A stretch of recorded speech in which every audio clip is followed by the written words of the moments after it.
সাবেক প্রধানমন্ত্রী শেখ হাসিনাকে দেশের মাটিতে ফিরিয়ে আনতে শপথ নিয়েছে তার নিজ জেলা গোপালগঞ্জের টুঙ্গিপাড়ার নেতাকর্মীরা।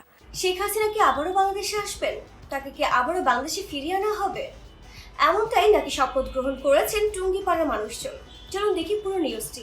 সাবেক প্রধানমন্ত্রী শেখ হাসিনাকে দেশের মাটিতে ফিরিয়ে আনতে শপথ নিয়েছে তার নিজ জেলা গোপালগঞ্জের টুঙ্গিপাড়ার নেতাকর্মীরা।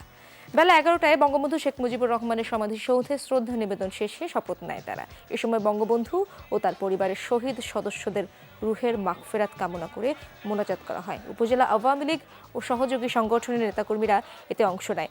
পরে একটি মিছিল বের করা হয়। মিছিলটি বিভিন্ন সড়ক প্রদক্ষিণ করে। শেখ হাসিনার ছেলে সজীব ওয়াজেদ জয়ও বললেন দেশে ফিরবেন শেখ হাসিনা। আবারও নাকি আলোচনায় বসতে চান তারা, আবারও নাকি নির্বাচন করবেন এবং তিনি বলেছেন নির্বাচন হলে আওয়ামী লীগই আবার যাবে। আসলে কি সত্যি বাংলাদেশের জনগণ আসলে কি আওয়ামী লীগকে আবার চায়? যদি চাইতো তাহলে শেখ হাসিনা পদত্যাগ কেন করলেন? তো ডিয়ার ভিউয়ার্স, আপনার কি মনে হয় শেখ হাসিনা কি দেশে আসতে পারবেন? তাকে কি দেশে আনা হবে?